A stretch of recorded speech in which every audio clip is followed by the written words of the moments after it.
All right, ladies and germs, y'all see what the headlines are this morning. The story seems to be that Anthony Joshua may be stepping aside for a step aside fee, something to the tune of £15 million. This is reportedly the dollar amount that may get Anthony Joshua to stand down and pass up his right to a rematch with Alexander Usyk to allow the undisputed title fight. Before we get into it, let me post a link for the people on Twitter. Get into this boxing talks. Buddy, where you from, where you at, and what are you doing? You know what I mean? Morning boxing talks. Before we get into it, what's goody Mark? What's goody Ray? What's goody Iceman? What's goody Reaper? What's goody Jay? What's goody George? And yeah, this is the story this morning. You know, this is what's grabbing headlines. Anthony Joshua is set to discuss a number of options on Tuesday amid speculation that he could step aside to allow Tyson Fury versus Alexander Usyk. They also talked to Alexander Usyk's guy, Alexander Krasiuk, about it. He had a couple of things to say. Let me pull up the quote. Personally, and I've said this before, I'm not actually against him stepping aside if that's what he wants to do. Give me a second. Let me pull up the quote.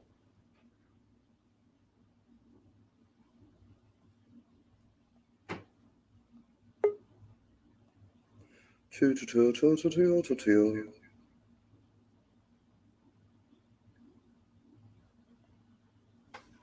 quote reads, Alexander Usyk's promoter, Alexander Krasiuk, we are in talks regarding Tyson Fury since November. Though Anthony Joshua gave his consent reportedly, we still have not reached final point in negotiations. Unless we get it, the AJ rematch remains the basic option for us. And like I said, I'm actually not against this happening. I'm not against him. If he's comfortable stepping aside, then he can go ahead. I've talked about this in different lives and different videos in the past where I said that, you know, most people don't remember that when Oliver McCall beat Lennox Lewis, they didn't have an immediate rematch. It was like maybe 2-3 years in between the first fight and the second fight.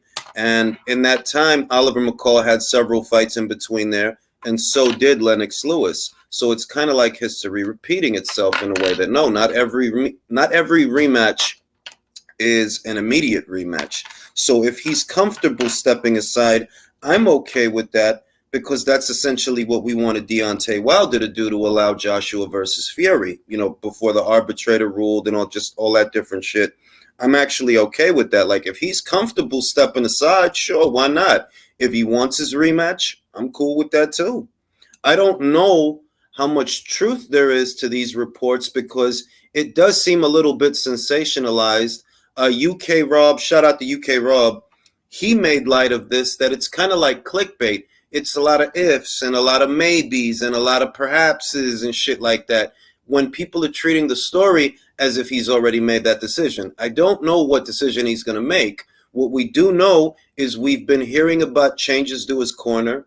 We've been hearing that, you know, Rob McCracken may not be in the corner, or at minimum, Anthony Joshua is going to add something to his corner. And you get the sense that if he weren't going to fight Usyk in his next fight, if that's not the next fight, then why would he be doing all of this? Why would he be making additions to his corner and things like that? You get the sense that even though we're hearing things, different things, these are conflicting reports because he was in America looking for a new trainer. And the story is he is making additions to his corner. So why would he be doing all of this if it's not for the Alexander Usyk rematch? You think about his actual quotes and what he is saying, he's talking about a second fight. That's what he's talking about. He's talking about a rematch. So I don't really know what to believe. I'll entertain both scenarios.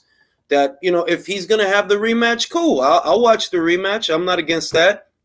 But if he decides to step aside, no, I won't be critical because that's what I wanted Wilder to do. I didn't think we needed to see a a third fight. We already seen that shit 2 times already. We got to see it a third time. You're gonna hold up undisputed for this rerun?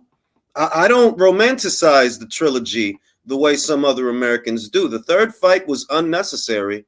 It was unnecessary.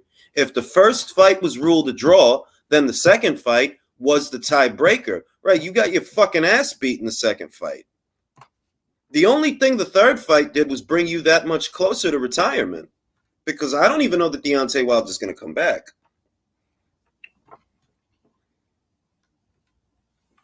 Hey, what's goody, Roman? What's goody, Emma? Red Dead? And yeah, man. Yeah, I mean, we'll see. We'll see. You know, like, I'm not against him stepping aside. Perhaps that's in the best interests of preservation, or perhaps that's just because, well, if you two fucks can get me $20 million to stand down, which translates into 15 million in pounds. If you two can cough up that bread, yeah, I'll step aside. That's generational wealth, just to step aside, to not fight. The solution, if he does step aside, I would say there is a proliferation of mandatory challengers by way of the alphabet organizations for the potential winner of Fury versus Usyk. And the prudent thing to do in a situation like that is to take care of business and take out the competition. So if by some chance Anthony Joshua were to step aside and allow those two boys to fight, I can only assume that it would be a one-off situation. I don't know that you could get 2 fights out of Fury versus Usyk because of how many people are in the queue. I don't know. Because you got to remember, if you getting this guy to step aside, it's likely going to be on the premise that he gets the winner of the fight, the winner of Fury versus Usyk. So I don't know that you could negotiate a two-way rematch situation if this guy's waiting for you and Dillian White is waiting for you and Philippe Hrgovic potentially is waiting for you, plus Joe Joyce is waiting for you. Because this division is frozen, a lot of these guys are very close to a title shot, and it's creating a problem to where by the time Undisputed is fought for, you're going to have like probably 4 guys waiting for you, 3 to 4 guys.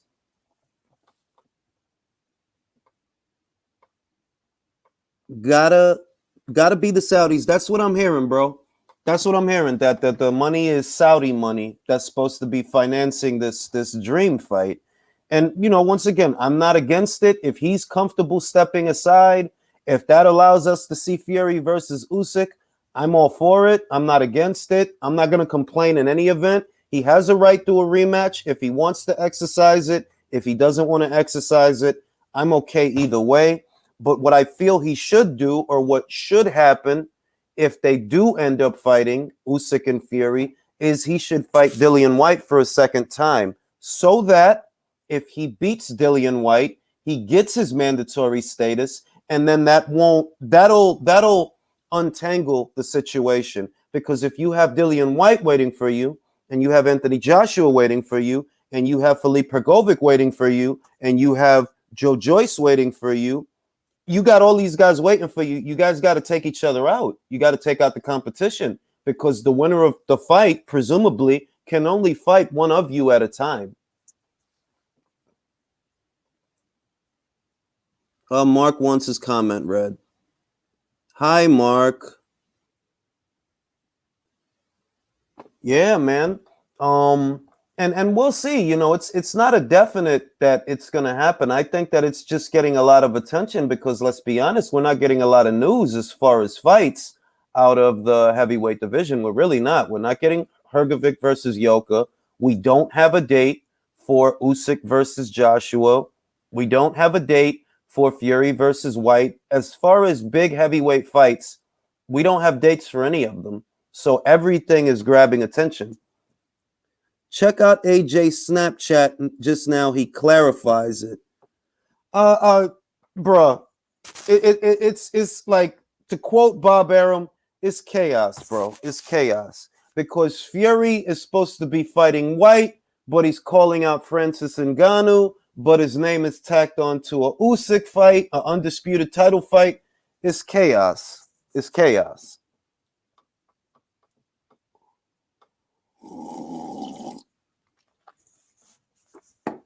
I wouldn't say he's ducking the rematch.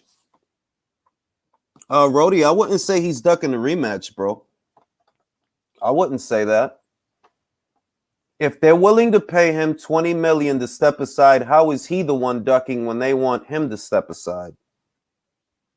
That doesn't make sense. The money is not coming from him to himself to stand down and step aside. The rumor is, or the story is, that they want to offer him $20 million, which is roughly 15 million pounds, to step aside and let Fury and Usyk fight. How is that him ducking them?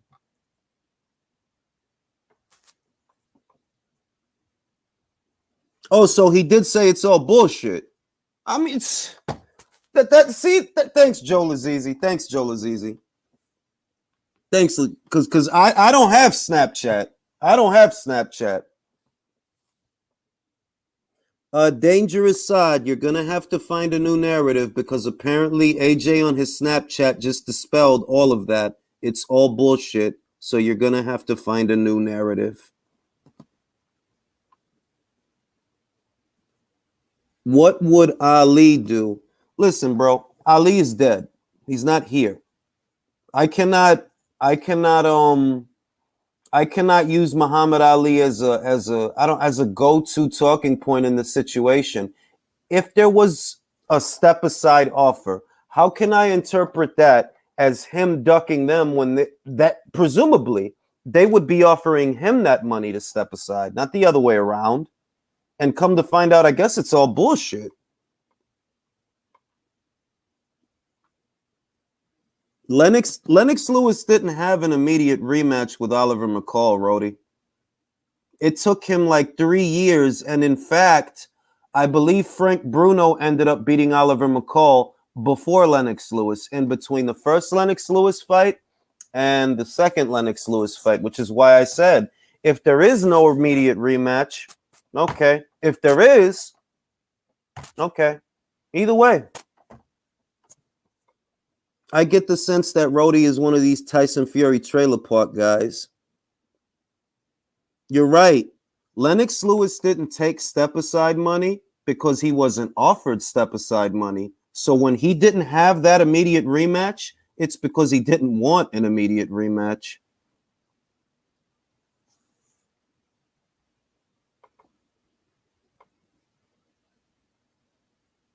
He's not gonna. Let me open this up to the chat. He's not gonna fight Dillian White, John. Like I'm fairly confident that fight never sees the light of day. He's not sitting around calling out Francis Ngannou because he's worried about a Dillian White fight. You know what I mean? He's not sitting around calling that guy. He has more energy for an MMA fighter than a boxer. You can't make it up. And they let him get away with it. Good morning, Mark. Good morning, Julius. How are you? Hello to the chat. Hit the like. He has more energy for an MMA fighter that wants to cross over into boxing than his domestic rival. They let him get away with it. He says he's not concerned with money and he doesn't care about money. But then why the fuck are you calling out an MMA fighter? Are you saying this to me? No. I'm talking. Are you calling out an MMA fighter? No. Actually, yeah, I would like to fight Ben Askren. Bare knuckle boxing rules. John J, what's going on? And yeah, John, I don't think they're ever gonna fight, bro. I don't think they're ever gonna fight. To be honest with you, I'm in agreement. I'm not sure they will, but then it forces Fury to potentially drop the belt or move up to franchise. Well, think about it this way, John. John, just think about it this way, right? Do you honestly think Fury cares about having the green belt? Do you?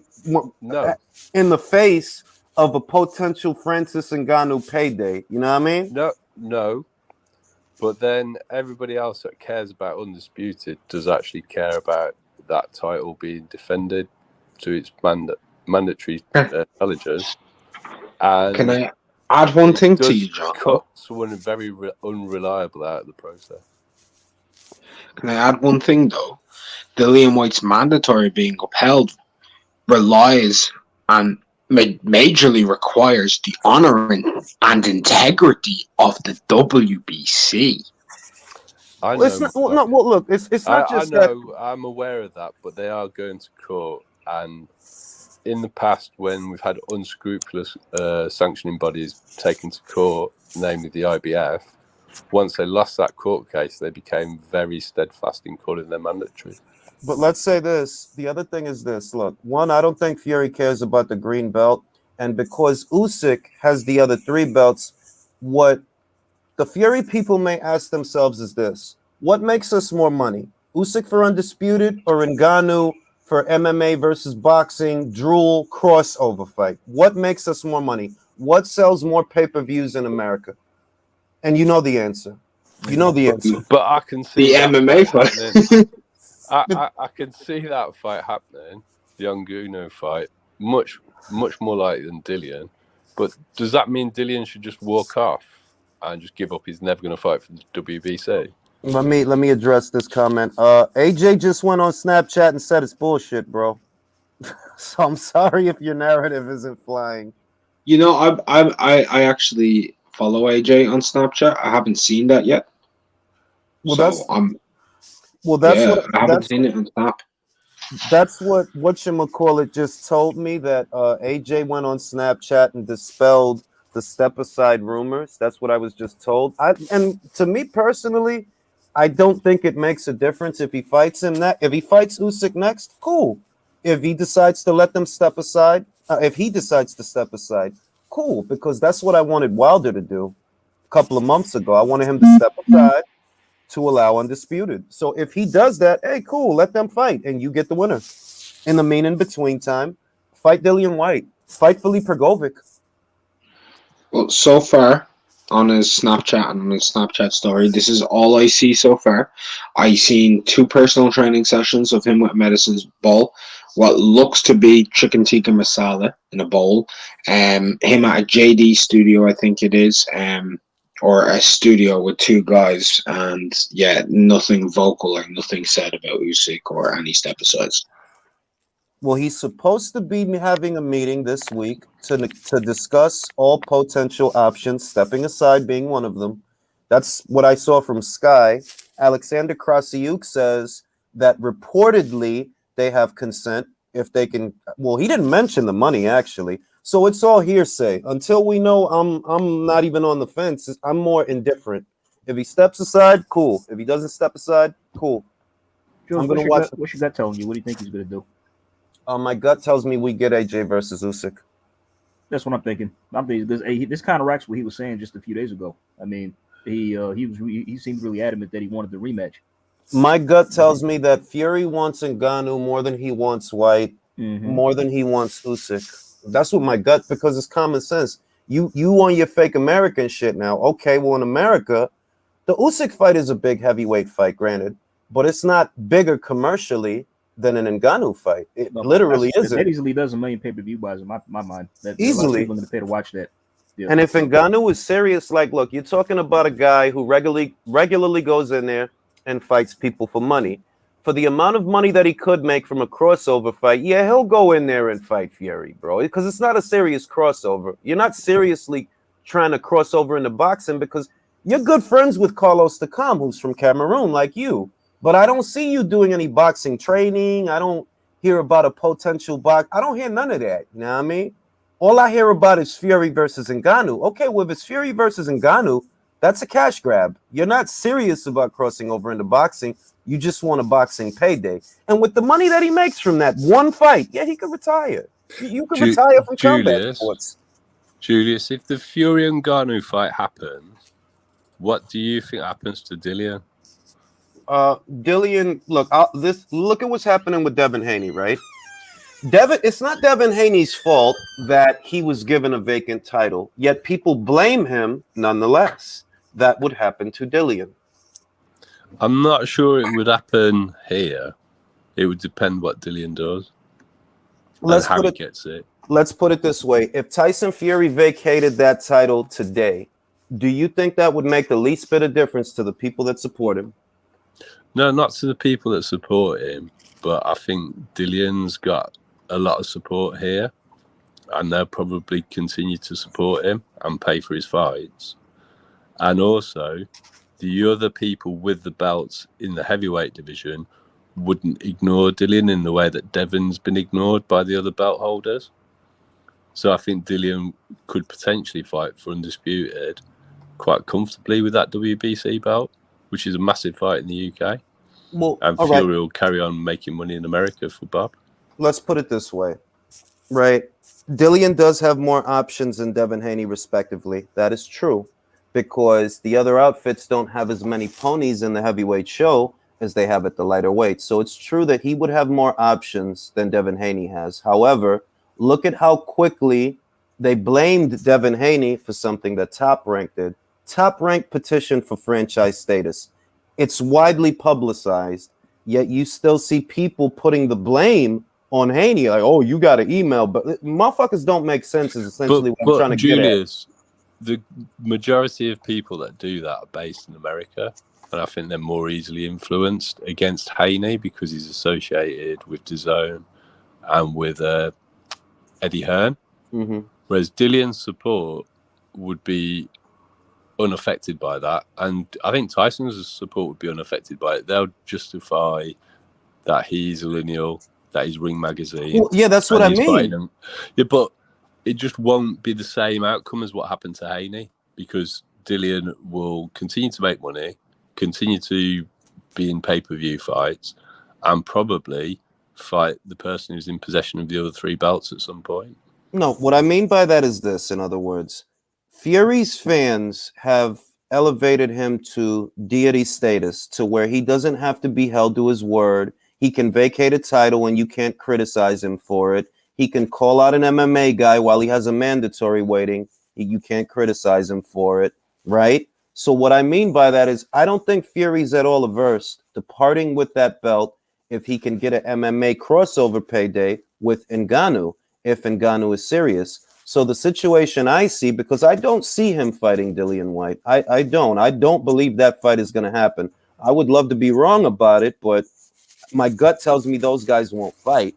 So if you think about that and you let it play out, will the Fury fanboys hold it against him if he actually were to vacate the title? Do you honestly believe they would hold it against him? No, I don't. I mean, Joe's just like, I think that like everybody knows that Dillian White isn't the WBC sweetheart, so I think that I have a strong feeling like, let's just say if Tyson Fury does vacate the belt, they'll more likely order Dillian to fight somebody else for the vacant title than upgrading him.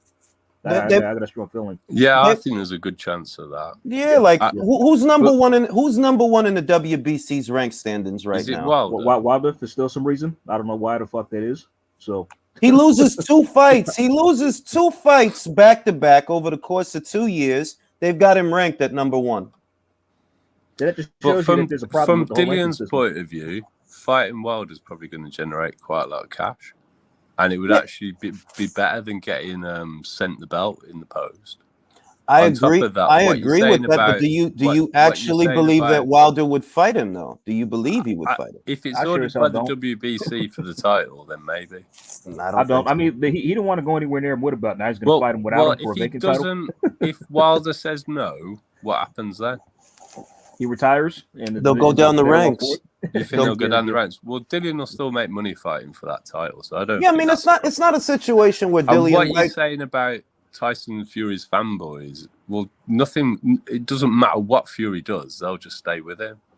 Well, I'm not really worried about what they think because they're not really boxing fans. They're just fans of Tyson Fury for whatever reason. That's the point I'm making. That Fury has reached a point to where he can do whatever he wants with impunity, and there will always be a faction of people that run interference for him because this is the guy who said, I don't care about money. Okay, then why are you in a haggling situation with Dillian White if you don't care about money? But the thing is, he didn't care about the belts either, didn't he? He said you don't care about belts. These people, again, they're online people because if it's not involving Wilder, he's not sold. No, he doesn't do big pay-per-view numbers here. He's never sold out an arena here. So it's just a lot of hot air online. Well, I heard, and I don't know how true it is. I would have to ask a Brit. I heard the Chisora fight sold out. I don't know how true that is. That's something I was told. Somebody brought it to my attention. Well, that's Derek. Derek's got a lot of fans. And that's how I interpreted it. That like, yo, you're like talking Derek about sells out Derek. the O2 now. That was Yeah. also not a proper sized arena. I think the max capacity was 4K. Yeah. 4K. I trust Mark on that as well. So, like, that's just again a Fury fan like scraping for something. Like, ultimately, all these fanboys that cap for Tyson Fury, does it really matter how much capping they do? No. I mean, Because it's relevant to boxing. I just don't take any notice of it. Because Tyson Fury, and I don't want to make it sound like Tyson Fury is a bad boxer, this and the other, but he is a smoke and mirrors guy. He is. So when I think about how his career has been, he knows and they know Hellenius doesn't sell, bro. Fury versus Hellenius is not a hot ticket. Fury versus Char, who they mentioned, is not a hot ticket. Even if you could get Fury versus Ruiz, you're still not going to do with Ruiz in America what you just did with Wilder in those last two fights. You're not. Seriously, you're not. And I think they know that. I think they understand that. So because there's more money in an Ngannou fight, you have to entertain the possibility that he might say, yo, fuck Undisputed and fuck Dillian White, and I'll go with Ngannou because that makes more money. And it is Tyson Fury on his own social media calling this guy out immediately after the fight. Tyson Fury must have been watching because immediately after Ngannou's fight this weekend, who was calling him out? Tyson Fury. I think that's the most likely fight for Fury. I think AJ Usyk rematch happens. And really, the real question is what's going to happen to Dillian White, because that's the thing I don't really know. Well, we're operating on the assumption that the WBC is being held to the fire. We don't know if they are or aren't. You know what I mean? I see a situation where they might let Fury go do whatever the fuck he wants and don't strip him. I can see that happening, but I can't see them doing that without being taken to court. Even if they do, like, let's say Dillian decides to take them to court, that process takes months. Well, hasn't he already taken them to court? No, they're in arbitration. So what's the next step after that? I think if things don't work out in arbitration, he's just fucked. To be honest with you, you can't move it forward to a court case. Well, I mean, arbitration is in court, and I don't know, because he's been so secretive about it. He hasn't mentioned any details. Like, what exactly is it in the arbitration? What is it that you want arbitrated? You know what I mean? Like, I literally don't know what exactly. Well, Hearn's always talking about the purse split is what they're disputing. But that's just one thing, though. And the purse split came after the arbitration already started. That Dillian is trying to appeal the assigned split. The arbitration already started before that split was even assigned. No. So I don't know. Essentially, I don't know what it is you're looking for. I don't know. What do you want? Like the money that you spent on sanctioning fees? Do you want that given back to you? I don't know. He's got a case for it. He's been paying him since he beat Hellenius. Bro, that was 2017. See, fellas, my thing is like, why didn't he do this shit years ago, back in like 2018 when he started first screwing him over? I mean, like, look, when I that said been the proper time, when that had been the proper time to really get on their ass. I said that like, I would say in 2018 to 2019, he should have realized that he's barking up the wrong tree. That it's not just that Wilder doesn't want to give you the fight. The WBC isn't on your side either. So how can you win this war when the sanctioning body that you're going to order the fight, they don't seem to want to put you in a position where they will order the fight? So what are you doing? The issue with that, though, is if you're talking about 2018, are you talking 2018?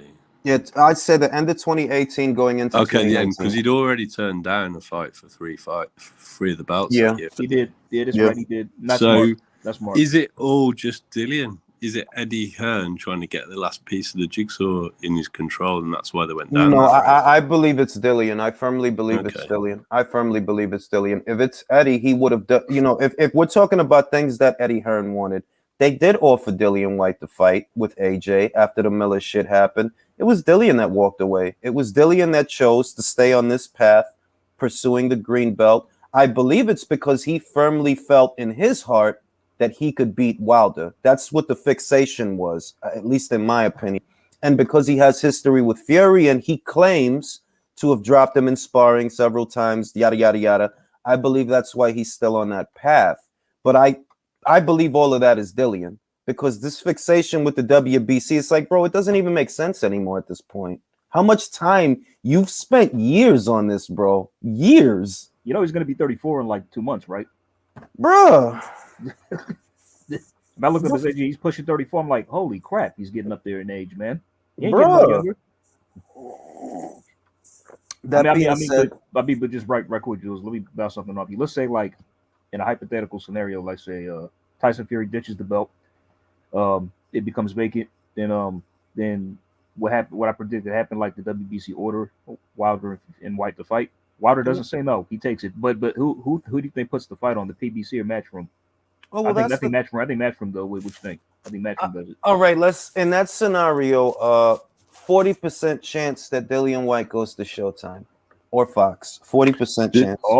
The thing with that, because they can do that as a pay-per-view, right? The thing with that though is if it's an ordered fight, there'll be a purse bid date. Mm-hmm. Showtime's not going to beat Eddie in a purse bid. Of course not. Oh no, absolutely not. That's what I'm saying. That's why I think Matchroom will win the bid. I mean, even But that's if Dillian allows Eddie to be involved in all of that. You see the 40% chance I see that, let's say, okay, all of that happens, WBC orders the fight, right? Showtime makes Dillian an offer. If Dillian accepts the offer himself, right? Like, yeah, I'm cool with that money. I'm cool with that. The purse bid don't even come into it. The only time the purse bid comes into it is if Dillian doesn't like the offer or he doesn't like the money. Then, but Showtime, how are they going to stump up a load of cash for that? Well, either really, and I don't even know why we're saying Showtime. Really, we should say Fox because Wilder's last 2 fights was on Fox, so we should say Fox. And that's why I didn't even. I'm gonna tell you what. That's why I didn't get into that scenario, and that's why I started off saying I don't think Wilder would fight this dude, and that situation is too complicated. Fox has a wavering commitment to boxing. They passed up on the Canelo versus Plant fight. I think everybo's forgetting that they passed on that. Yep, they did. That's right. So do we feel like they're about to trump, 10, 20, 30 million dollars for Wilder versus White? I don't think so. I don't think those guys fight anywhere at any point in their careers. Well, to be honest, I think even if Wilder wanted to fight, I think that I would get blocked by Uncle Al would block that fight. I believe so. Mm-hmm. I believe so. I mean, that's why. I mean, it's for whatever reason, I'm not sure Wilder's going to retire, but I still don't think he fights. Well, things are too quiet, John. John, things are too quiet, bro. We're in. Yeah, but look how long he was quiet for before he fought Fury. I mean, I guess, but when you think about it, okay, look at the options that he have based on the behavior of the people that he's with, right? He's gonna fight PBC guys. That's what he's gonna fight. And the only money fight that's over there is a Ruiz fight. And I'm telling you, Ruiz don't got motherfuckers with him like that. And he could, which is the stupid part. If he would have kept fighting, just keep fighting. Forget about fighting for titles and just focus on getting him out there and trying to make him look good when he gets out there. He would have had a fan base by now. But you fought once since the Joshua loss, and it was against Areola. You don't have no momentum. You don't have no buzz. That's PBC all over, though. Which PBC fighter's got momentum? I mean, honestly, guys, if it's not Ruiz, it's probably going to be Helenius. You think you'll probably put him in with Helenius next? I mean, if Fury keeps mentioning Helenius, that's the one name that is still in the running after all these weeks. At first they said Helenius, Parker, and White was in the running. Then it changed from, Parker. Then he took himself out of it. He said, I would never fight Fury. I would pursue a different path to a title. Now it's Helenius. Well, normally lovers don't fight. That's what I was thinking, yep. Now it's Helenius. It's Helenius, Char, and White is supposedly in the running, but we all know he's not. Like, that fight is not going to happen. The most consistent name through all of this for the last few weeks has actually been Francis Ngannou. And my thing is, Ngannou fight's going to happen. My thing is I think Fury can just about get away with it without losing the title. Yeah. Because it's an exhibition. Yeah.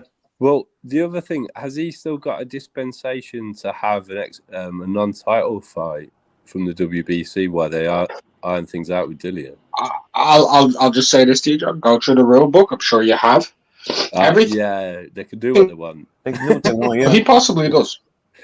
But they did actually make that announcement, didn't they? That Tyson's got a dispensation for a non-title fight. Yeah, when they announced that Dillian White is being greedy. So They did actually make that.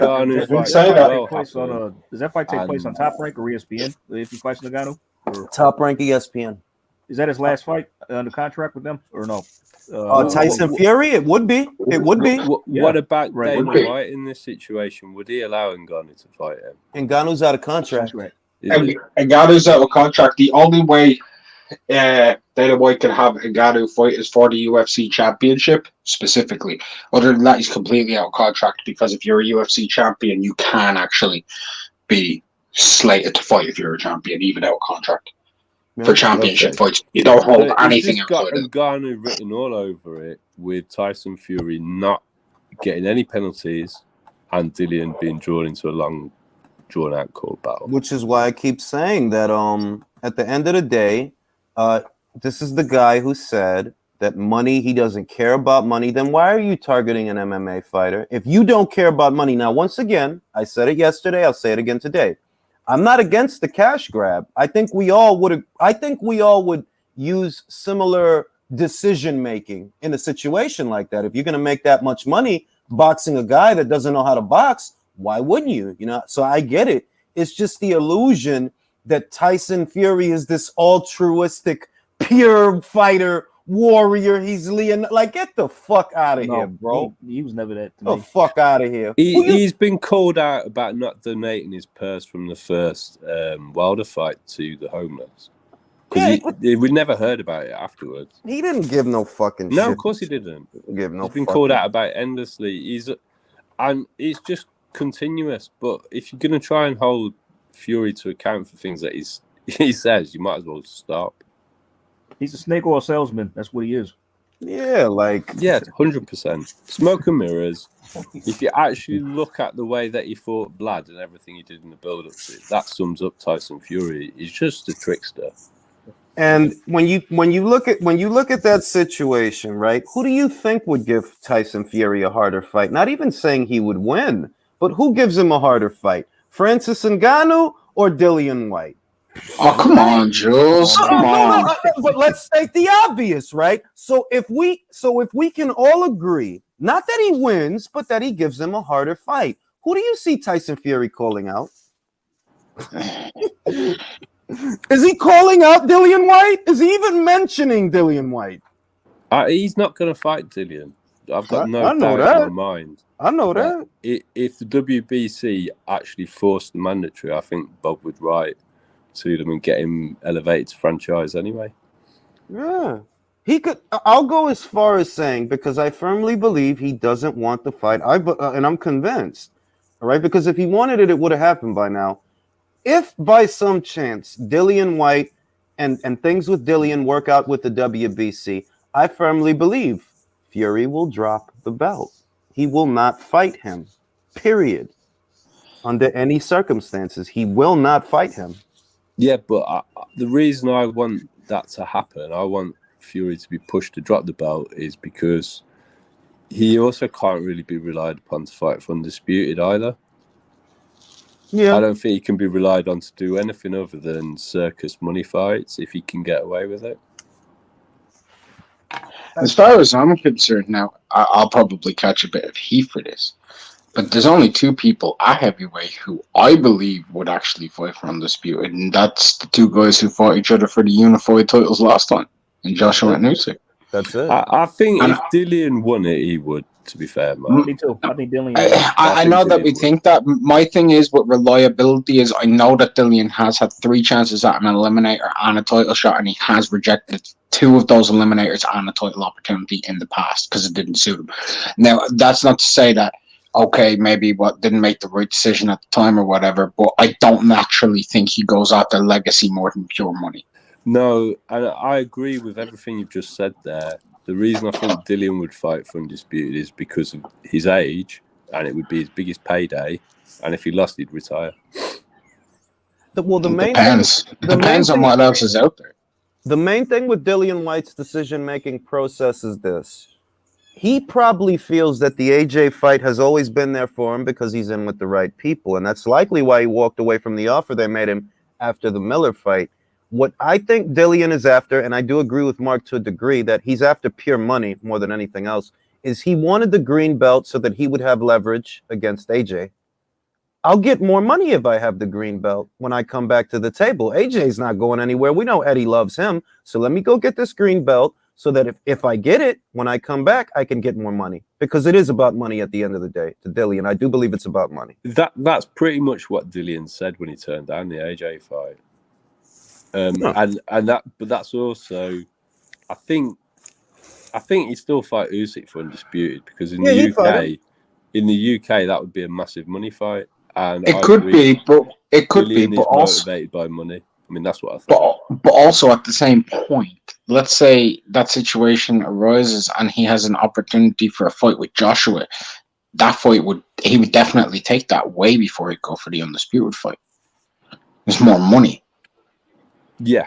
So that's on the basis that Usyk beats AJ in the rematch, and you're saying that AJ offers Dillian the fight. That could be one scenario. The other scenario could be that step aside is real. AJ takes a step aside.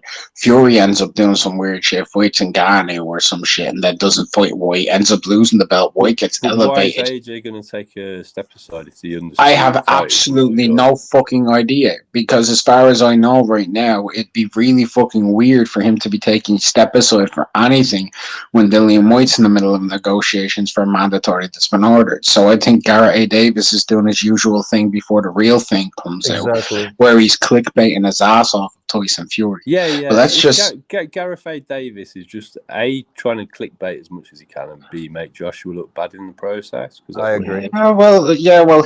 He is actually a bigger snake oil salesman than Fury is. But we can say this. We can say this also, right? Let's just hypothesize. Sure. If there's any truth to AJ taking step aside money, right? How do you resolve the Dillian White situation? Joshua versus White too. You've got to pay Dillian as well. And some of the reports have actually come out. We haven't determined. Hold on. We haven't determined that Dillian White has a precedence because, as you guys mentioned, if you read through the WBC's bylaws, in so many words, they've given themselves a green light to do whatever they want. So remember what they John. Remember what they said. We're going to allow Fury to have a voluntary while we sort out this situation. No. The reason I'm saying paying off Dillian, is because some of the reports in the UK have actually reported that Dillian will get paid off as well. That won't happen. I don't think any of them. Wait, which reports though, John? Which reports? I think it was on Sky. I've seen stuff. It's not the Telegraph one from Gareth A. Davis this week because it's been running since last week. These stories have been circulated in various different newspapers like The Sun, The Mail, and the Daily Express. They've been circulating since last week. Now, John, I'm going to remind you. Hold on, John. I want to remind you of something. All right. Last week on DAZN, the app, for those that have the app, you can go there and see an interview with Mauricio Suleiman where he outright says that the reason they gave the 80-20 to Dillian, that shitty split, is because they were asked to do so by Top Rank. So when you think about that and you think about the situation that we're describing, Dillian is not in a position where you would pay him to step aside. Why? Because of the WBC. Well, to be honest, when you look at the whole situation, when's Bob ever actually put a fight on with the Saudis? And the Saudis are supposed to be bankrolling all of this. Bob only ever puts fights on in Vegas. Well, I've also heard that this could be actually not the Saudis, but Dubai, Abu Dhabi. And I would just make the obvious connection that MTK have been putting a lot of fights on in Dubai. No, Tyson Fury is good friends with my man Zanu. He's good friends with my man Zanu. So, shout out to Big Danny K. How you doing, brother? Danny K. That becomes believable. But then the easiest way to make everything go away is to still give Dillian a bit of cash. I just don't think any of it's happening. I think bro. He was going to fight Ngannou. Bro, Joshua's going to the fight. WBC would not pass Dillian White the fucking salt. No, at you're dinner, completely bro. right. They don't want to completely give that right. man shit, bro. Nothing. That's not the reason why I think it. I don't think any of it's going to happen. I'm reporting to you reports that are out there. I'll say I can probably dig out the link and send it you somewhere. Every report that I've seen out there is quoting the Telegraph, and I've seen that they're adding stuff to it. yes. That not in the original Telegraph post. When did that Telegraph article get written? Last night. Yeah. Yeah. So I saw articles from last week reporting that this was going to happen. And I'll dig it out because I can find it in my history because I read it. I don't believe any of it. I think Fury's going to fight Ngannou. Yeah. And AJ's going to fight Usyk. Right, Julius. Thanks for having me on. Can I add this, John? I also think that before Tyson Fury ever sets foot in the ring with Dillian White, he'll do something with the WWE because about 2 or 3 weeks ago, I saw something about that also. That but he's already done it. I mean, I think he'll do No, but if you can make 15 million or however many million, that's because my he point. Tell him, Jules. He made like 12 or 14 million. The only thing he can be relied on to do is do big money making circus fights. Yeah. Here's the thing, though. He made 12 to 14 million for one drop kick and having a hugging match with a man named Braun Strowman. Get on with it. I mean, I've got a problem with it. I just want him to be relieved of the title. It's the truth. No, I'm fine with him doing it as long as he's not the WBC heavyweight champion of the world, because it holds up undisputed in the same way Wilder was. So I just want him made franchise. Go and do all your exhibition fights you want to do. Make all the cash you want, and carry on. Bobby, you know what I picture. I've got to get off. I for sure, John. Take care, man. Hey, you know what I picture Fury doing like years after he retires? He's gonna go like the Floyd Mayweather angle, doing all these circus exhibitions, and I can picture him doing them now. He's doing them during his career, so he doesn't have to later in life. I know that. That's fine, but it's just like John just said. It's like dude, retire, vacate the bug. You're holding up the division by not fighting with your mandatory and doing what you're supposed to be doing. I'm just saying I can see him doing that after he retires, though. I definitely do. So.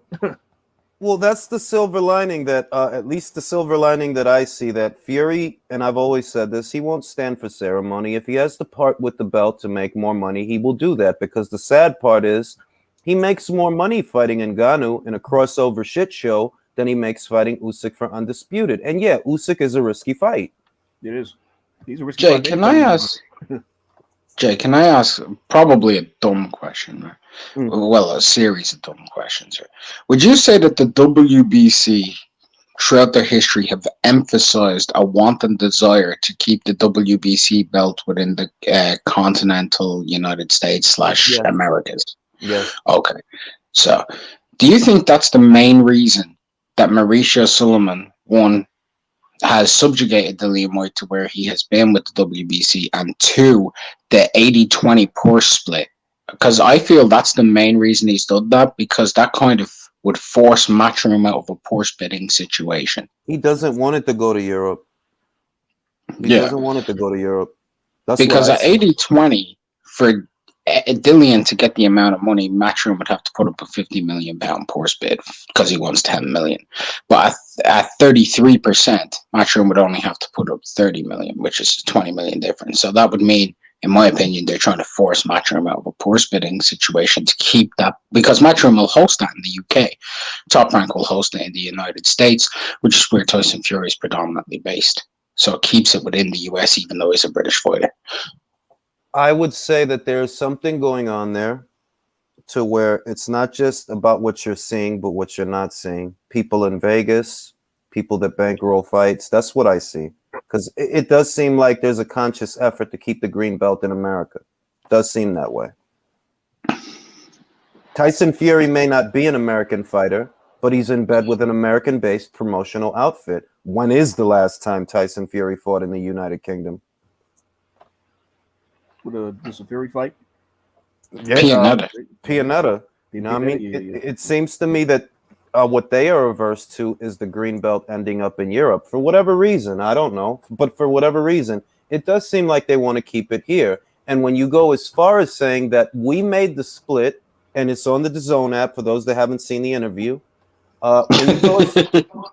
when you go as far as saying is, well, basically, in a nutshell, we gave him 80-20 because Top Rank asked us to. So pretty much you admitted to being in collusion with Top Rank. Pretty much. I mean, it's like, I don't know why you're finding that humorous to Mexio Sullivan admitting to being informed in any form of collusion. He's done it hundreds of times. He's admitted to colluding with people. He don't give a fuck. He doesn't give a fuck. And the ABC commission, for whatever reason, they're not giving the WBC the treatment that they gave the WBA a couple of months ago. And even now they're easing off. You know, that's why I think that we're going to end up getting Leo Santa Cruz versus Mark Mexio, because when it comes time to fight the winner of Conlon versus Wood, by that time, they'll give Leo an exemption to go unify with Mark. That's what I think is going to happen. Because, look, they gave Ugas an exemption, right? I thought they were going to hold his feet to the fire. No, they let him go on to have the Spence fight. And I think the same exact thing might happen. Because Moolah. What would you rather have, Ugas versus Spence money-wise, or would you rather have Ugas versus Stanionis/Batayev? Come on! You're going to go Spence because there's more money. Yeah, Ugas himself is not no moneymaker, right? And he's supposed to be the draw. Ugas? Pacquiao Nunes didn't do shit on pay-per-view. Didn't do shit. So it's like, yeah, it's obvious that we get bigger sanctioning fees from Ugas versus Spence. So let's go with that. Ugas versus Spence. All right, Santa Cruz versus Mexio. I could take that. Mark will knock him out and get the belt. And I think that the knockout, and I said this last night, that the way he got knocked out by the Gervonta Davis fight, shit, he might have left something in that ring. He might have left something in that ring over a year ago. He goes in there with Mark and knock him out. It could be a very tough ride for Leo getting to 126 because he hasn't fought at 126 in 3 years. That's true. That is true. Will he make weight? That's a good fucking question. If you make weight, he's shaped like one of those worms on Men in Black. He'll make the weight. To be fair though, he is getting a bit pudgier. He has been getting a little bit pudgier. Did you see, even at 130? Like, if you looked at his body when he was there, like he looked very fleshy. Yeah. I think, like, because I remember, like, Mikey at, 130 was ripped to the gills, kind of like Leo at 122. I think he could go the Mikey Garcia route, because he does love a pizza just as much as Mikey does. Well, the alternative is that, all right, let's say he doesn't fight Mark Mexio, right? Let's say that after the Carbajal fight, he chucks the belt, goes up to 130. Who does he fight? The winner of Colbert versus Gutierrez. They can feed Leo to him. Yeah, could feed Leo to him. Disastrous. Either way, Leo is a prostitute, bro. Leo is there to be fed to motherfuckers. He ain't there to win fights. He's there to be prostituted on the premise that he's a Mexican fighter. Yeah, but he doesn't have a Mexican following. That's true. That's true. I mean, because like if he does not look good I'm picking him to win this Carball fight, but if he does not look good. He's not gonna look good, Jay. He's not gonna look good. When the last time I hate that analogy. Using somebody as somebody inactive and comparing to something that's active. Can't compare Leo Santa Cruz to a prostitute. Prostitutes are active. That's true. They go more rounds in one session than he's gone in the last 5 years. Listen. The WBA should have stripped this guy a long fucking time ago. It's getting boring, bro. And I'm talking about it's getting boring from all the way down to 122 to all the way up to heavyweight. It's getting boring. Like, bro, where are the fights? I'll be honest. Let me ask you guys this question. Why did they strip Pacquiao? What's the reason? Because they wanted to give Ugas the belt because Ugas had entered into a contract late 2020. Ugas let the cat out of the bag. You can see the whole thing. I still have the tweet where he said it, that he entered into a contract in late 2020 to fight Spence. Coincidentally, in early 2021, Pacquiao was stripped of the title. That is not a coincidence. You took the belt from Pacquiao to give it to Ugas so he could bring it to the Spence fight. That's why they did that. It's obvious. And now they have it. I thought it was inactivity. I thought it was inactivity. If that's the case, Thurman would have got stripped the 2 years that he was gone. Thank you. But Leo can hang on to the belt for 3 years without defending it. And I don't know why, because like he don't sell like what Leo Santa Cruz sells, bro. Who the fuck is a Leo Santa Cruz fan? I would like to know who. Imagine, like, of all of the people you're going to strip of that belt, it's the dude who's the biggest fucking seller out of all the guys holding your belt in that division. WBA is a bunch of dickheads, man. A bunch of dickheads. I don't know what's worse at this point. The WBA, fucking bunch of commies. I don't know what's worse. At this point, it's like it's a tie. It might be a tie. It's a bunch of dickheads over there, man. And I said it at the end of last year that they saw that Manny was getting away. I said it at the end of last year and the beginning of I said it at the end of 2020 and I said it throughout 2021 that what happened there is Manny was out of contract with the PBC. He was exploring his options. He was in talks to fight Mikey Garcia, but according to the lawsuit that Audi Attar levied against him, the counter was that they kept playing with the money. So Manny didn't take the fight, but he was in talks to fight Mikey Garcia. So what I see is, y'all saw Manny was going to get away and maybe try to do some business with DAZN. So you took the belt from him so that it's payback to keep that on your side of the street. That's what happened. And here we are. AJ's rubbish the rumors. It's on Twitter. Real shit, yeah. AJ released a video on Twitter saying he isn't taking step-aside money. He said it's speculation from the media. Oh, what? It's on his Twitter? Let me see. Oh, snaps. You might shit, let me see. Yeah. If it's on there. If it's on it, you can play it. Yeah. Y'all gotta hear this. Let me see. Anthony Joshua. All right, let's see if there's a video here that dispels these salacious rumors. Okay, I see a video. All I see is, as it's Boxing Day, it's only right we give away. I don't see a video where he's dispelling it. Mark, how you been, man? Hope you've been well. How's it going with you? I'm doing pretty good, man. Like, I mean, it's a Monday afternoon. I've already had one cheeseburger. I'm doing good. How are you, Agent? I'm good. Monday morning for me. Just woke up about an hour ago. About to get some breakfast after this live. You know it is. Life is good. Yeah, I don't see a video, man. I don't see a video. If he did release a video, should probably be making a wave soon. I mean, if he did, so from other news sites. Well, I mean, he's saying that he released the video to his Twitter, but there's no video on Twitter. I don't know what is it, a Michael Benson video? Because it's not on his account. If that's true, then what the fuck is Gareth Davies talking about? Look, Gareth,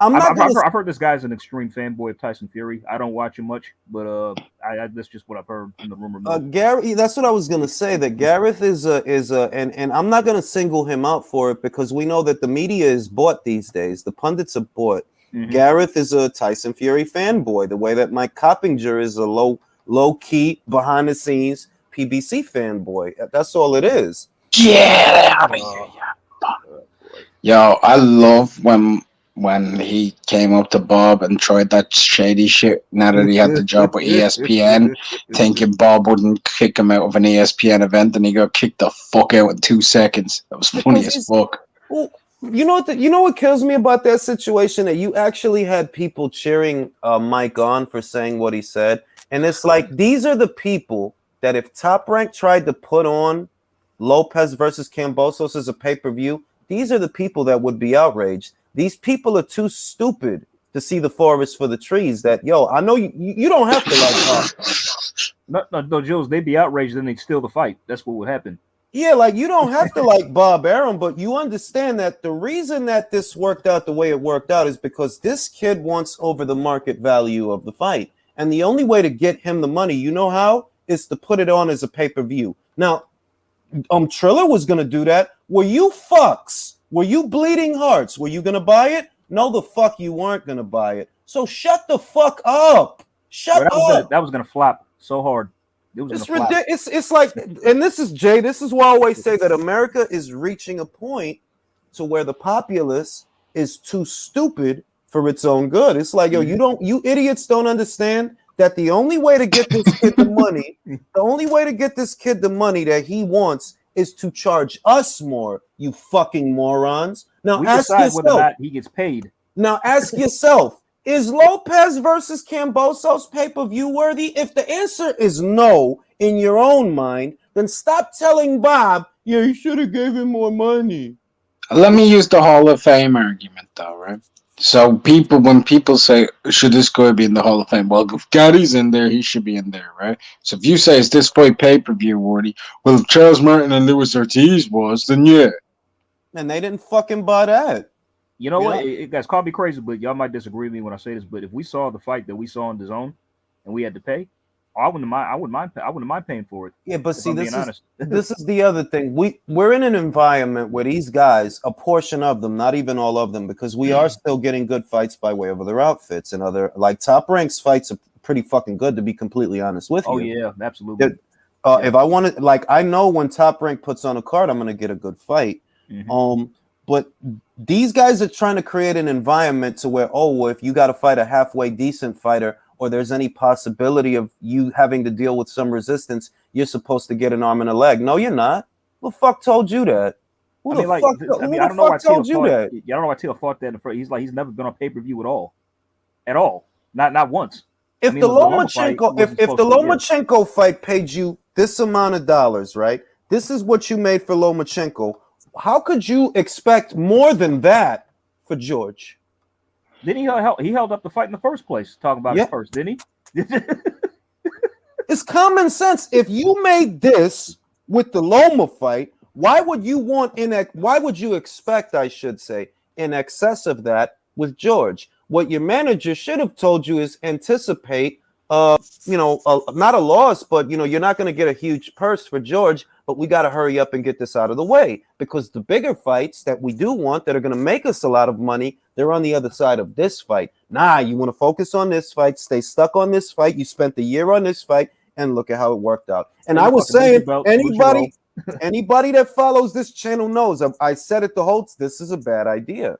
This is a bad idea. You are spending way too much time on this fucking Kambosos fight. You're not supposed to spend a lot of time on a fight like that. I mean, Loma, the guy you beat, he got 2 fights in during the period that Nakatani and Comey, and you beat him. You beat both those guys. You his leftovers. I ain't tripping over that, but still, it's like, AJ, the clip is there in the private chat. I put the clip there. The AJ clip. The AJ clip, yeah. Somebody else posted it on YouTube, but I got it from there. Okay, let me see. Hold on. First, let me pause it. Green shit. No, you need to get through this person's stuff, like get through their intro and all that. Bro, why the fuck that commercial kept playing? I hate ads.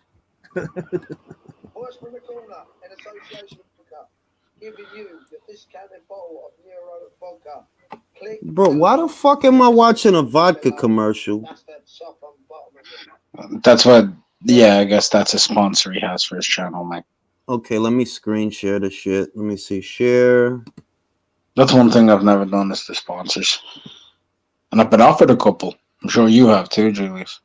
I don't want sponsors. I don't want people telling me what I can show, what I can't show. Yeah. I actually had an offer for a sponsor called Love Honey. Love Honey? What's that about? It's a sex toy website. Oh, good. I was half tempted to do it because they were offering me money and merch. I see certain interviews that quote what I said. I think to myself, I ain't done no interviews. Where did this person get this information from? I'm hearing people saying AJ accepts 15 million to step aside. I ain't signed no contract. I ain't seen no contract. So as it stands, stop listening to the bullshit until it comes from me. I'm the man in control of my destiny. I'm the man that handles my business. I'm a smart individual and I make calculated decisions every step of the way. Don't listen to the bullshit from other sources. If I tell you something, you know it's real. If you like that. Fucking right. That's right, AJ. Fuck that fucking shit. I know it was big. So the 15 million, if you see anybody pop up with a video saying AJ accepts 15 million, tell them to go shut the fuck up. I'm copying this link. Fucking right.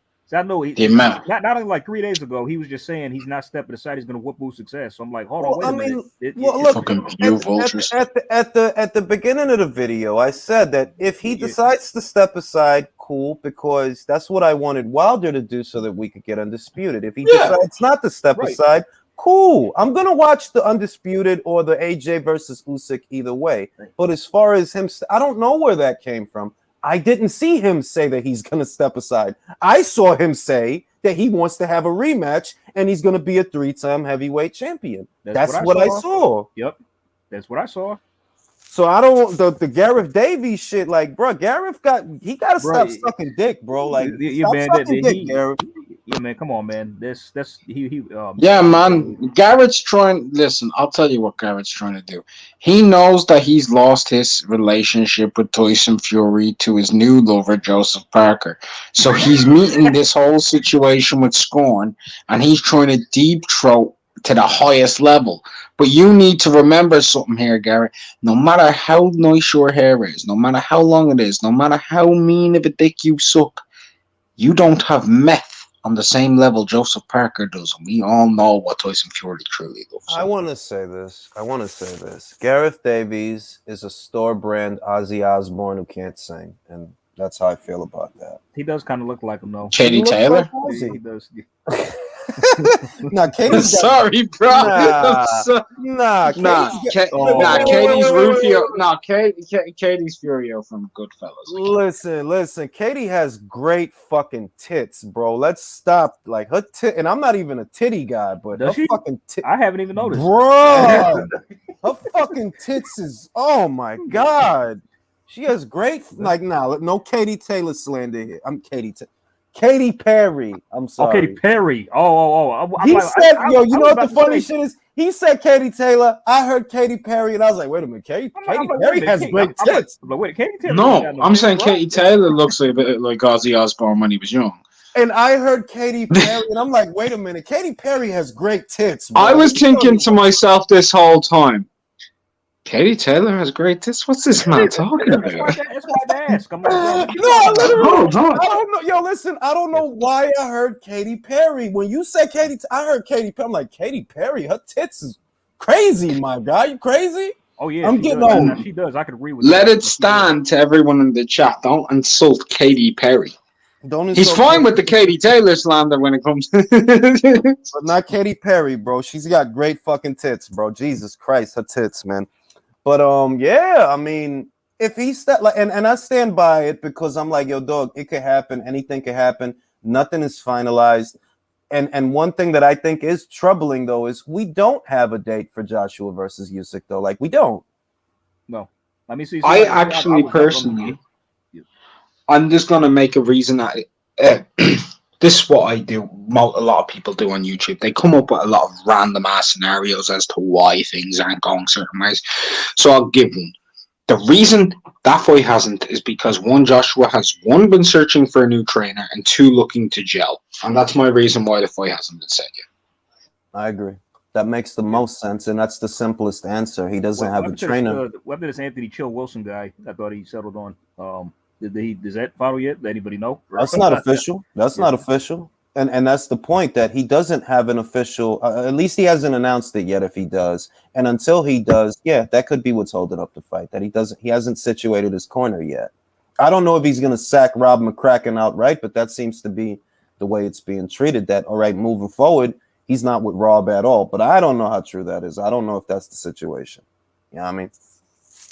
Now, Julius, this is something you never ever do. You never sit on a direct answer when a direct, hard question's asked.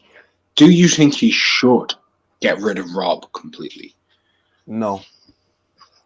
No? What do you think Rob's role should be? I think that they should take a nuanced approach, because Rob got him to the titles, and I'm not dismissive of that. Rob got him to those titles, and Rob helped him get back those titles. So to all of a sudden poo-poo on Rob, I don't agree with that. That's stupid. Look at Gennady Golovkin and look at how he's looked with Jonathan Banks after sacking Abel Sanchez. He hasn't looked good. He didn't look nothing special his last 2 fights. He looked better under Abel. I don't know. I don't know if that's just age and wear and tear, or maybe it's that Jonathan has you doing things that, you know what, it's kind of late for you to be trying to learn new tricks or revisit old ones. I don't know, but I know you haven't looked good. And usually when you see this, trainer switches more often than not. How often can you say that it resulted in a better fighter? Because a lot of people go to the same examples. When Lennox got with Emmanuel Stewart.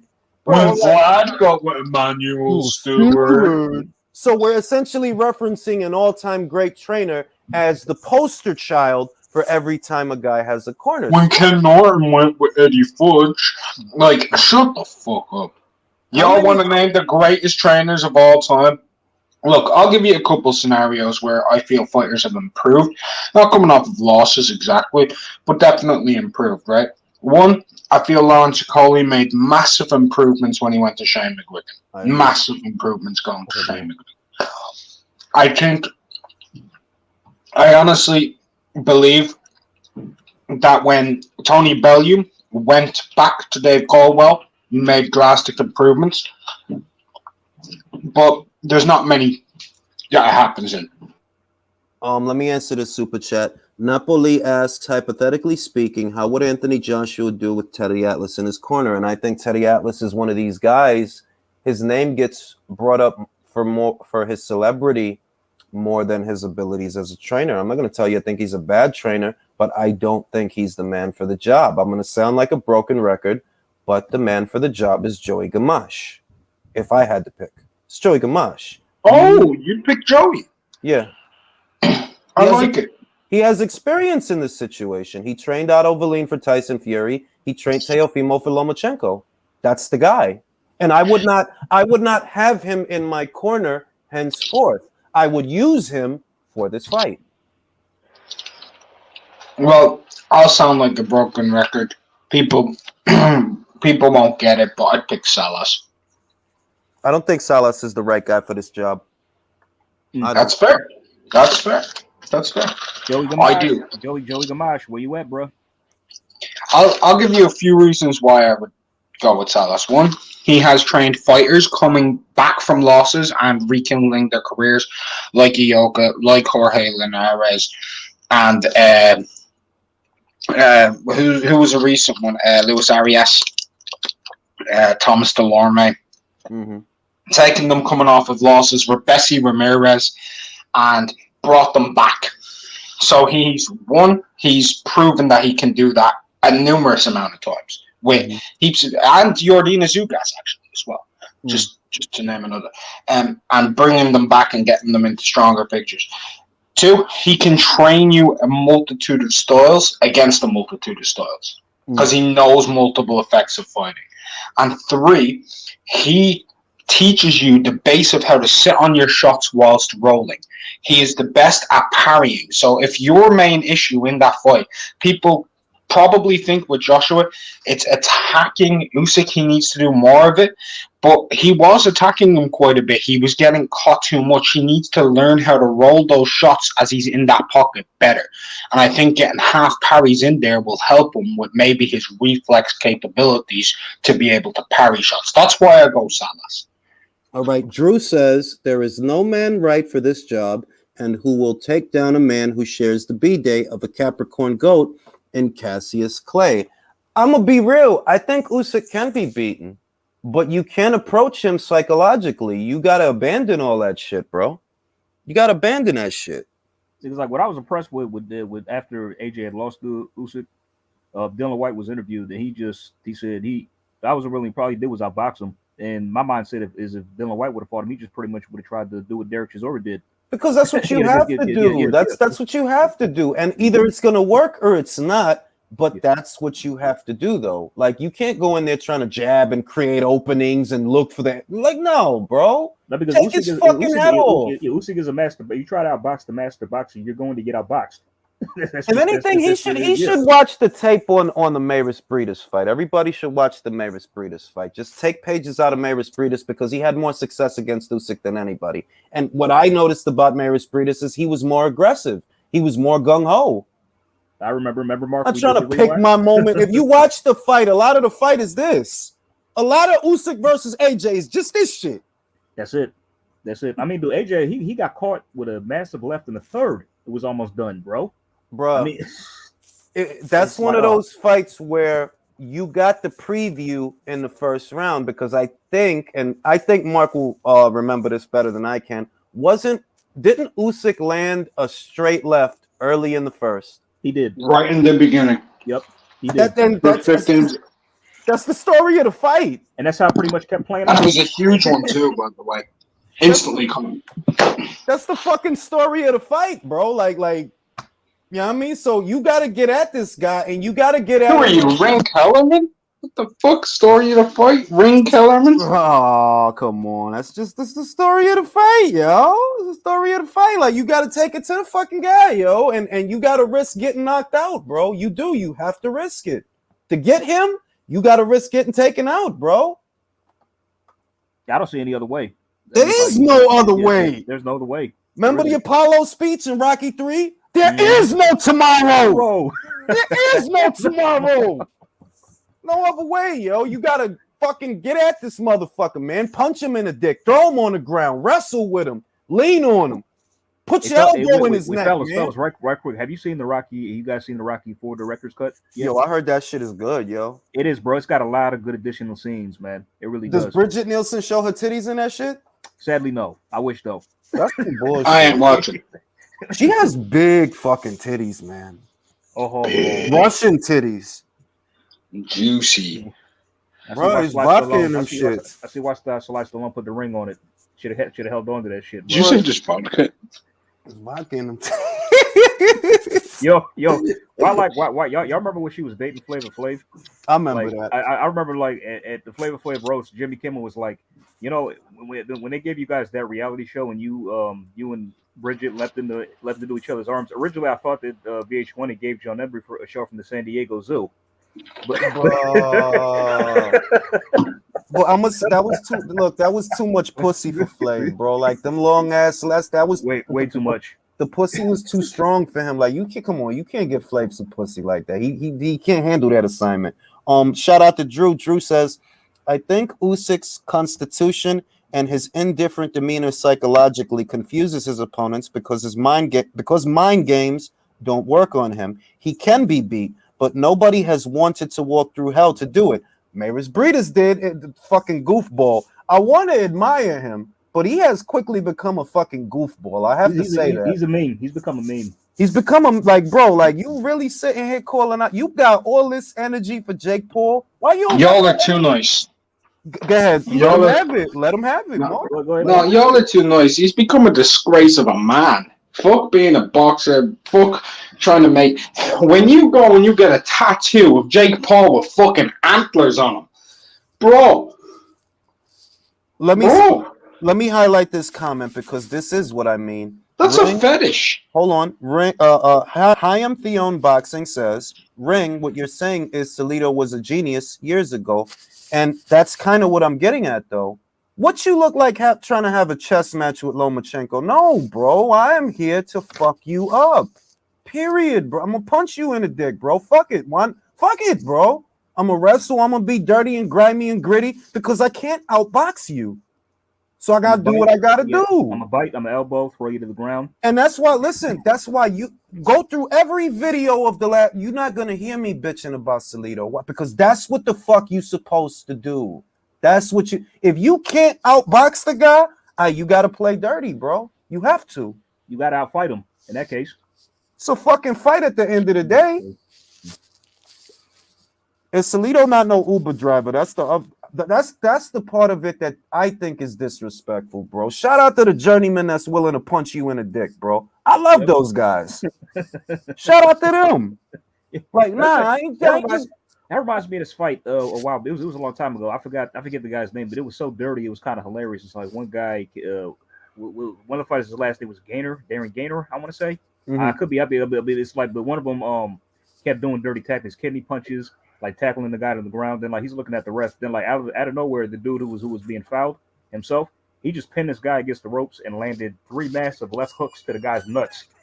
And listen, you know why I don't get you know why I don't get mad at that? I don't get mad at that because it's a fight, bro. It is a fight at the end of the day. So If the ref don't see it, fuck it. Punch him in the goddamn dick. Why not? Fuck it. All right, bite him if you have to. Do what you have to do because it's a fucking fight.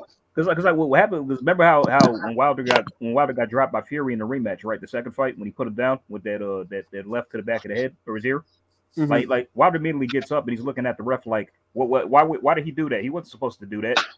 Look, Wilder got away, and you didn't hear me bitching about it, and you still won't. Wilder got away with coming around the guard and damn near rabbit punching guys, but you're not gonna hear me bitching about that. What kind of pussified shit is that? Luis Ortiz in the first fight, wasn't it? Josh Taylor was vicious with the rabbit punches in the hydro arena, bro. He was rabbit punching the shit out of motherfuckers in the hydro. You not gonna hear me bitching about that. Like, ain't no whole ass. You yo. I mean, look, if people bring up stuff like that, but they won't mention shit like the Revianchenko against Golovkin, right? He was low blowing. He was hitting him on the back of the head. He was elbowing him. And you didn't see Golovkin waving the he's punching me in the dick. Stop. Fuck out of here with that shit, man. It's a fucking fight, bro.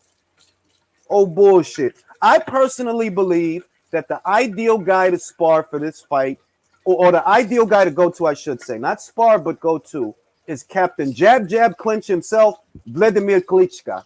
All right, go to him so you learn to jab jab clinch and lean on this motherfucker. Squeeze him when you lean on him. He's Squeeze already his trying to arms. be Vlad. He's already been modeling stuff after Vlad for years now.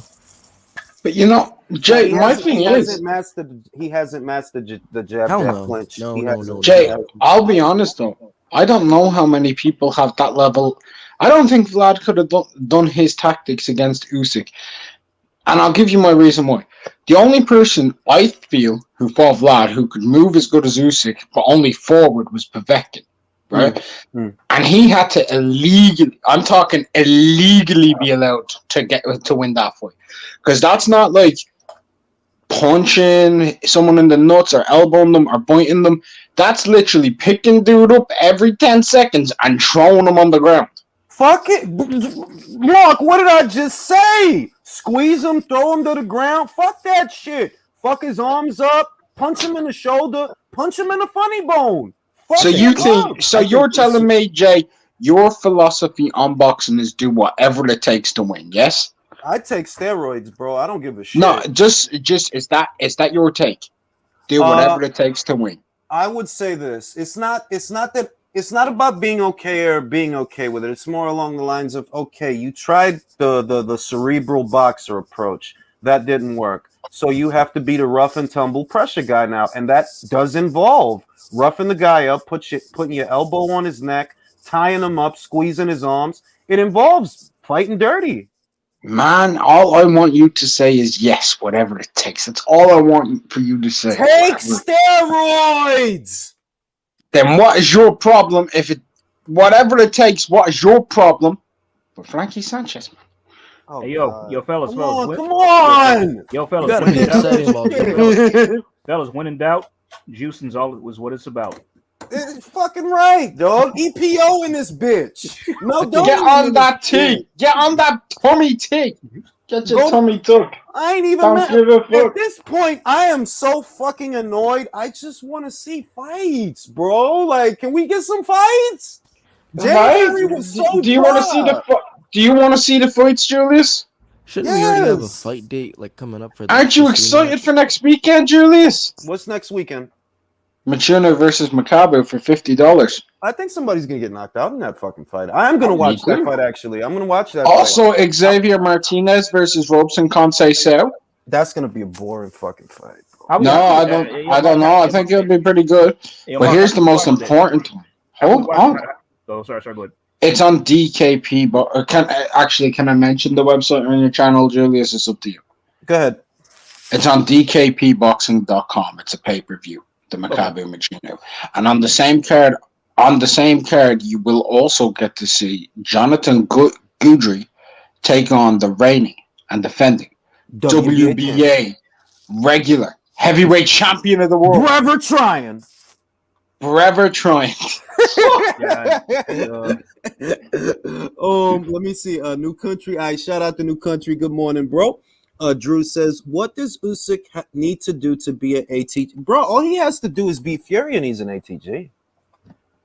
That's I think it. he's already an ATG, I no? think he's one of Honest, no. I mean, to me, look, if you ask me, Isan, yes, he is. Who else had a cruiserweight? And look, don't hit me with the American bullshit. All right, the way he ran, those was some guys that he fought, bruh. Yeah. Those was some fucking guys that he fought, bruh. Gassiev was not a fucking game. You see what he did to Dorticos? That dude was not a fucking game. Usyk played with him, B. The whole fight. He made him look like AJ. That's what the AJ fight reminded me of.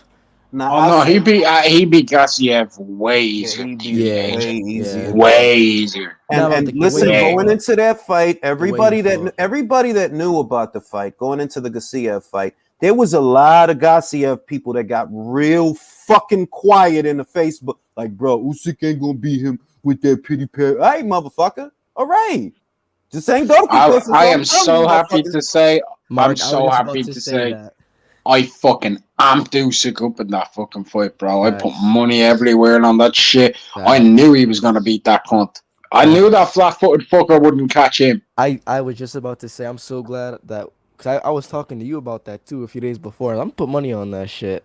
And then I was like, yo, thank God. Because my mind was swinging after a couple weeks. I was like, nah, I think Usyk's going to get him. I was watching film, and I was like, Usyk's going to get him. Stoppage You know what? or decision. I want Gassiev to go to Bridgerweight. That's what I want. If he could give me a Christmas present. Like, bro, you I'm not Gassiev to have a fucking fight. His last fight was it. By the way, all these guys hyping him up as though he's gonna be a fucking killer at heavyweight. That man had some fucking issues with Michelle Wallace, bro. He did. And do you know what the same fans will turn around and tell you right now? That's the best shape Michelle Wallace has ever been in. Fuck out of And here! I don't have time. I don't have time. Look, you want my honest opinion? That dude could probably beat 95% of the Bridgerweights out there today. And I firmly believe that. Gassiev. Yeah. Gassiev versus Babbitt. What y'all think? Bruh. You don't like Bobic is what that tells me. You want him to end up in the hospital. That's what you want.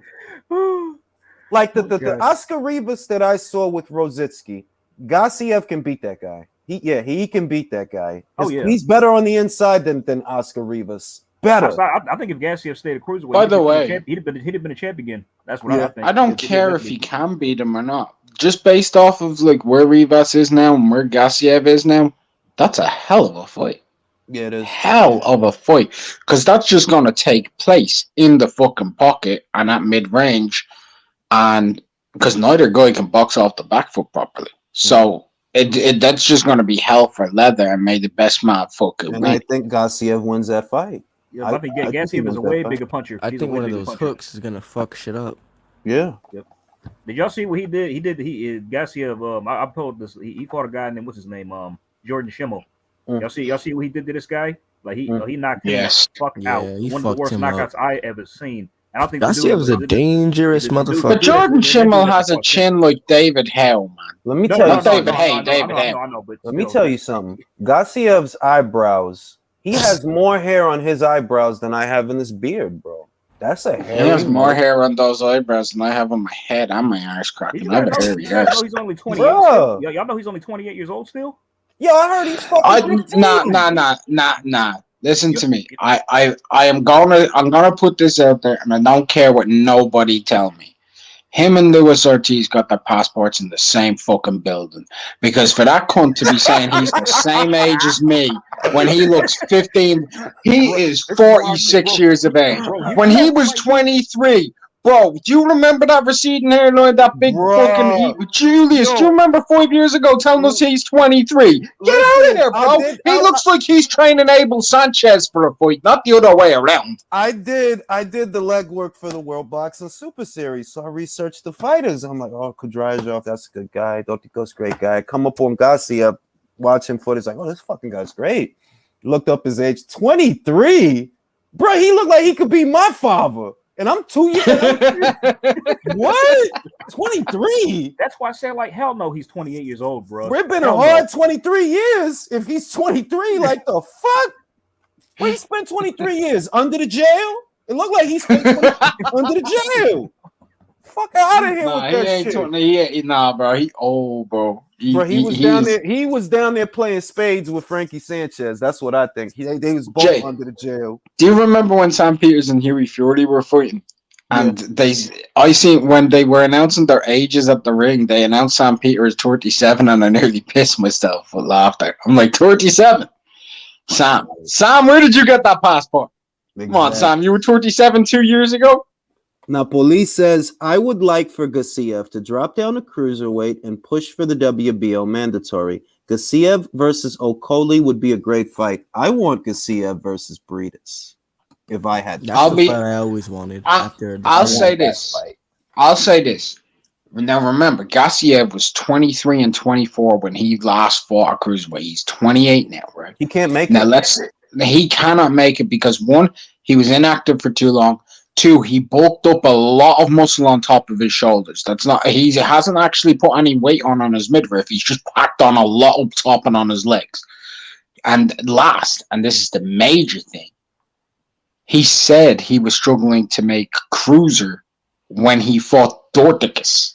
Yeah. Before he fought Dorticus. He looked like it with the Usyk fight. Yeah.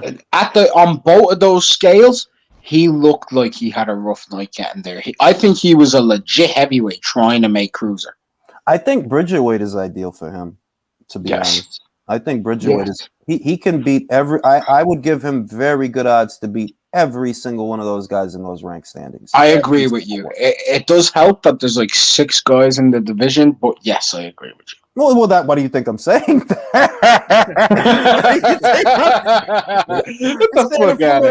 I ain't saying it for no reason. Like, yo, he could really be the undisputed Bridgerweight champion. There's only one title, Jay. Undisputed, yo. Can't dispute. I feel you, but the champion had a rough night with Ryan Rozicki. Bro, no, but I like that Ryan Rozicki kid. Like, he's gonna put somebody in the hospital or get put in the hospital, and I appreciate him for that. He beat Babic, and I believe that 100%. He beat. I want to see it though. I mean, Babic. No, of course. He got floored by Frank Darabont. Of course, Rozicki versus Babic, I should say, bro. That is some fucking fight, bro. Do you know what I do love though about Alan Babic, right? Is that every fan kind of shares the same opinion, and there's no fine line. It's either the dude he's gonna fight is completely terrible, and he's just gonna go through him in 3 rounds, or we'll say somebody, right, and then they'll be like, "Nah, Babic gets killed." Right? There's no fine line. It's like he's the middle ground. But that's why you have to appreciate him, because when we talk about liking a Babic fight, right? There's no politics. There's no agendas. It's just, look, he's a fun guy to watch, and one day he's gonna get laid out, and we all agree on that. Which it's entertainment. That he's very fun to watch. When he fights, I enjoy it. Just like CBS, bro, CBS is gonna end up with fucking brain damage. You don't clean it the fuck up. Like, you get hit too much, bro. I really want to see. I want to see Babic versus fucking what's his face, dude. Jerry Forrest, but I know it will never happen because he's way too risky for Babic. He's probably better than Babic by quite a bit. Jerry Forrest, he just beat Michael Hunter low key and got robbed. Yeah, and Zhang, and he beat Zhang, bro. He should be coming off of Zhang and Michael Hunter wins. That dude should be number 10 in Ring Magazine's heavyweight list right now. I'm not even joking. It's the year of Jerry Forrest, bro. It's the year. This is. And don't forget, he was just when COVID hit. He was meant to fight fucking Philippe, and that fight never got fucking made because Philippe said, "Oh, I want to fight bigger fighters than this." After that, so 1, he beat Zhang. 2, he beat Hunter, gets robbed in both of those. And 3, Filip Hrgović ducked him. Jerry Forrest is the boogeyman, bro. He scares me. He's the true boogeyman.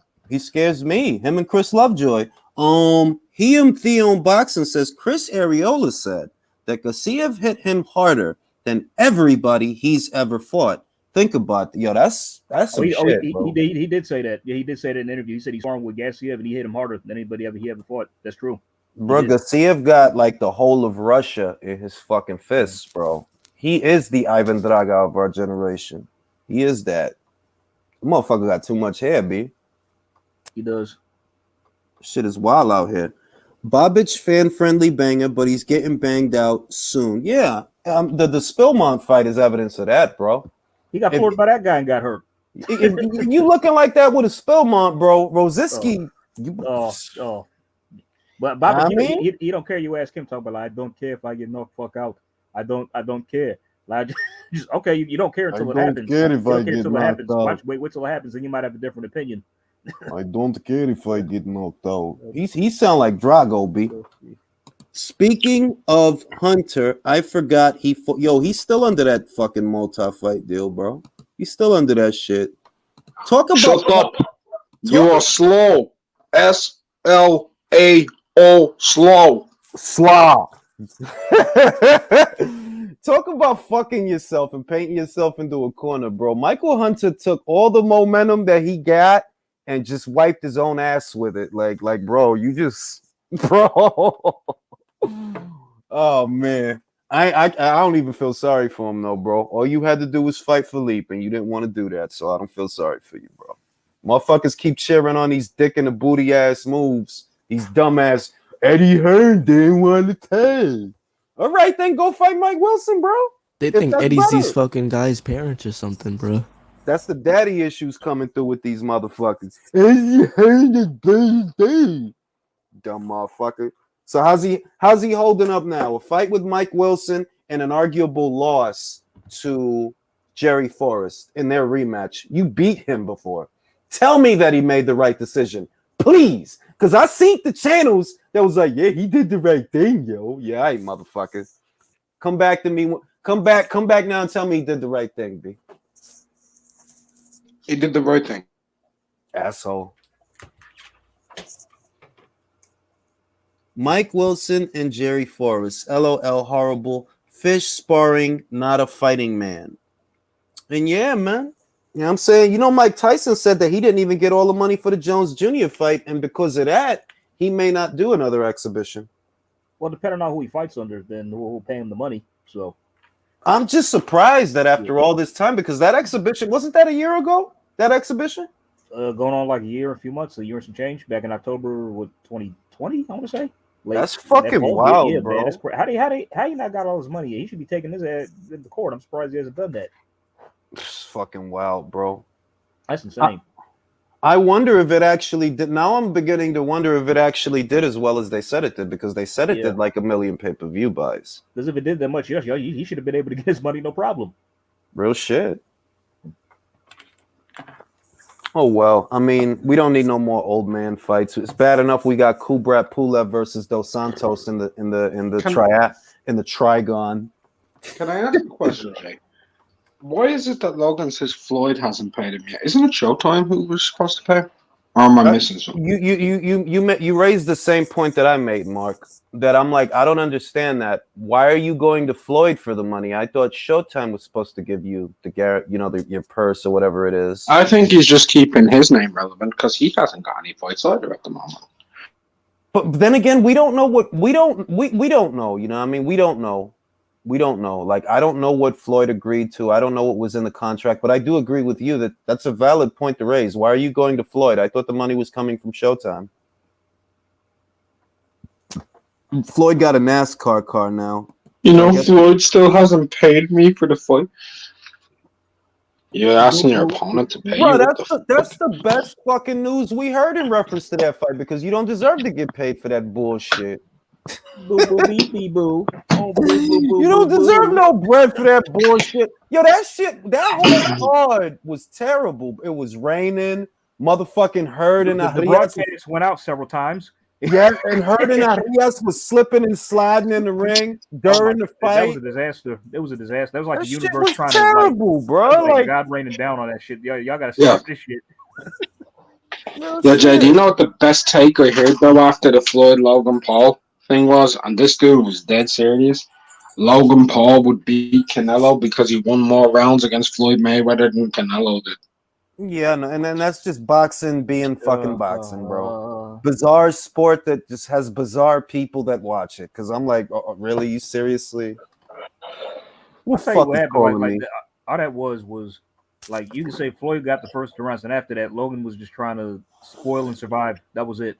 Bro, that wasn't a fight, bro. No, it wasn't. It wasn't a fight. Like in any capacity of two guys going in there with the intention of hurting each other, that was not that at all on any level. No, it wasn't.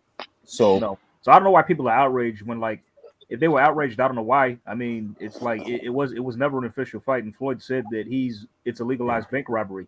So I if didn't. He ain't getting none of my money. He didn't get mine either. So if y'all paid, then that's on y'all. Real shit. He ain't getting my money. Like, you robbed somebody, but it wasn't me. It must have been Showtime because you ain't robbed me. Fuck out of here. Yeah. Oh, bullshit ass fight. Now, I would like everyone, I'm going to go around the board, and what I want is for you to tell me 3 fights that are scheduled that have no issues that you're looking forward to. I will start with Mork. 3 fights. Machudu Bakabu is one fight that I'm looking forward to that's scheduled. CS Slick versus Lawrence Okoli is a fight that I'm looking forward to that's scheduled. And finally, the settlement on Quadras versus Rung Vissoy 2. That fucking fight, that's been years, and that's a rematch. How long has it been since they first fought? Like 10 years? Maybe more? I think it's 8. Oh, I was close. Okay, Jay, 3 fights. 3 fights that are scheduled that hopefully go down with no hiccups. Let's see. I want to see. I want to see. Of course, Oscar Valdez versus Shakur. Great That's fight. one. Great fight. The second is Jose Ramirez, Jose Pedraza. Great fight. That's the second. And what's the third? Let's see. Bear with me. Damn, it was just in my mind too. I mean, crap. Hold on. Oh yes, and of course, yeah. Sorry, Estrada Chocolatito 3. If Estrada would stop wasting time and hopefully just get in the ring. He said that doesn't have any issues though. That has issues. Yeah. Oh shit. Okay. Let me retract that. In that case, y'all take Mark's choice, Machinu versus Makabu to rematch. Mine are Conlon versus Wood. Oh God, how can I forget that one? Yeah, sorry. Yeah, Conlon versus Wood. Yeah, that one. I'm replacing that one. Sorry. My man, Mick Conlon talking his shit. Mick Conlon talks good shit. He talks good shit. I like that kid. He don't really hit that hard, but he talks good shit. He can box. Mark, who wins that fight? I'm slightly politically. I think of politics. I think if the fight's close, I think because it is the zone, I think Lee Wood takes it on points. Plus, it's in Nottingham, if I'm not mistaken. It is. So Nottinghamshire. I think it'll be a fight that has arguments from the fans afterwards, and it's a split decision, maybe majority decision in favor of Lee Wood. I don't think he stops Conor. Because Lee Wood looks a lot better when he's fighting fighters who come towards him, a bit like Jose Zepeda. But when he has to chase them, he struggles, like Jazza Dickens. You think he's going to have to chase Mick? Yes. Mick will be on his bike. But Mick could struggle because he's not the best at keeping people off of him. Look at the Ianut Baluta fight. Even look at the TJ Nahidi fight. So Lee Wood's a bigger puncher, larger, physically stronger, and is more accurate. And I know people are making a lot that he's improved a lot under Davison, but that is against an opponent that will suit his style better. Styles make fights, folks.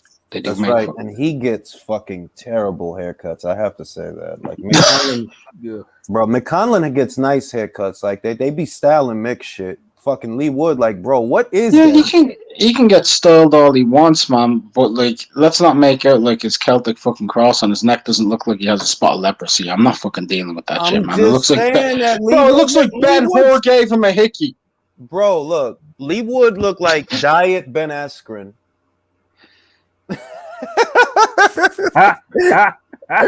He does look like Diet. So Michael Conlon looks like an anorexic fucking Zach Braff. What's your point?